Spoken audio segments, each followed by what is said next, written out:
வணக்கம் ஃப்ரெண்ட்ஸ், நீங்க பார்த்துட்டு இருக்கிறது வணக்கம் கிரிக்கெட் சேனல்.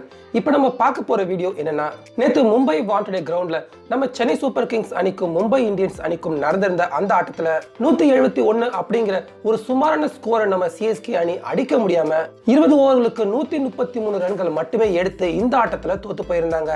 இப்படி இருக்க இந்த ஆட்டத்தோட ஒரு முக்கியமான கட்டத்துல அஸ்வின் எப்படி பட்லரை மேன் கேட் அப்படிங்கிற ஒரு வித்தியாசமான முறையில ரன் அவுட் செஞ்சிருந்தாரோ, அதே போல குர்னால் பாண்டியா தோனி அவர்கள் நேற்று அதே மாதிரியான ஒரு ரன் அவுட் செய்ய முயற்சி பண்ணியிருந்தாரு.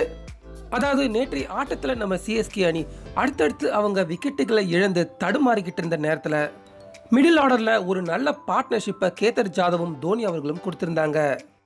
இப்படி இருக்க 14வது ஓவர் வரைக்கும் ரன்கள் பெரிதா எடுக்கலைனாலும் கேதர் ஜாதவும் தோனி அவர்களும் நல்ல பார்ட்னர்ஷிப்பை கொடுக்க இவங்களோட விக்கெட்டை எப்படியாச்சும் வீழ்த்தணும் அப்படின்னு குர்னால் பாண்டியா நினைச்சிருக்காரு.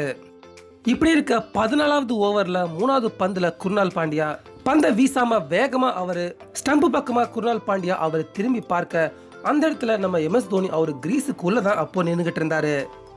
அதை பார்த்த குர்னால் பாண்டியா எதுவும் பேசாம உடனே அவரோட பவுலிங் பொசிஷனுக்கு மீண்டும் போய் அடுத்த பந்தை அவரு வீச போயிட்டாரு.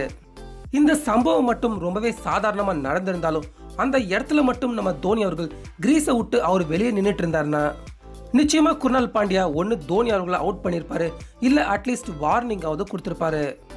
ஆனா அதுக்கு அடுத்த ஓவர்ல தோனி அவர்கள் அவர் அவுட் ஆகியிருந்தாலும் விக்கெட் கீப்பிங்கா இருந்தாலும் சரி, பேட்டிங்கா இருந்தாலும் சரி, தோனி அவர்கள் அவர் களத்துல இருக்கப்போ ஒவ்வொரு நிமிஷமும் அவர் எந்த அளவுக்கு ஒரு ஜாக்கிரதையான ஒரு புத்திசாலித்தனமான ஆட்டத்தை அவர் விளையாடாரு அப்படிங்கிறதுக்கு இந்த சம்பவம் ஒரு நல்ல உதாரணம்.